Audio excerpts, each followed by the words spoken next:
దిల్ రాజు డిస్ట్రిబ్యూటర్గా నిర్మాతగా టాలీవుడ్లో కీలక పాత్ర పోషిస్తున్న వ్యక్తి.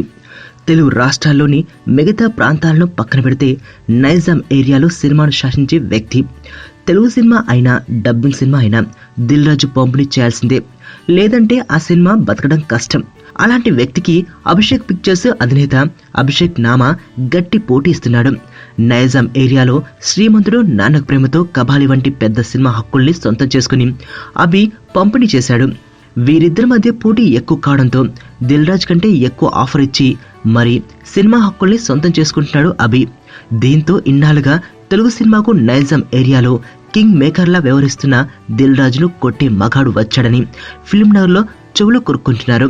డిస్ట్రిబ్యూటర్గా అపార అనుభవం, ఇండస్ట్రీలో పరిచయాలు, పొలిటికల్ బ్యాక్గ్రౌండ్ అన్ని పుష్కలంగా ఉన్న దిల్ రాజును ఎదుర్కోవడం అంటే మామూలు విషయం కాదు. తన దారికి అడ్డొస్తున్న అభిషేక్ పిక్చర్స్ ను రాజు ఎదిరించలేకపోవడానికి కారణం అభిషేక్ వెనుక ఉన్న ఓ వ్యక్తి అండదండలే. తెలంగాణ రాజకీయాల్లో క్రియాశీలకంగా ఉన్న మంత్రి గారి భార్య ఒకరు అభికి ఫుల్ సపోర్ట్ ఇచ్చారట. ఆవిడ బ్యాక్గ్రౌండ్ ఉండడం వల్ల దిల్ రాజు ఏం చేయలేకపోతున్నాడట. లైఫ్ లో చాలా మందిని కలుస్తుంటాం, ఎప్పుడో ఎక్కడో ఎవరో ఒకరు కనెక్ట్ అవుతారు, కానీ నా దరిద్రానికి ఇద్దరు కనెక్ట్ అయ్యారు.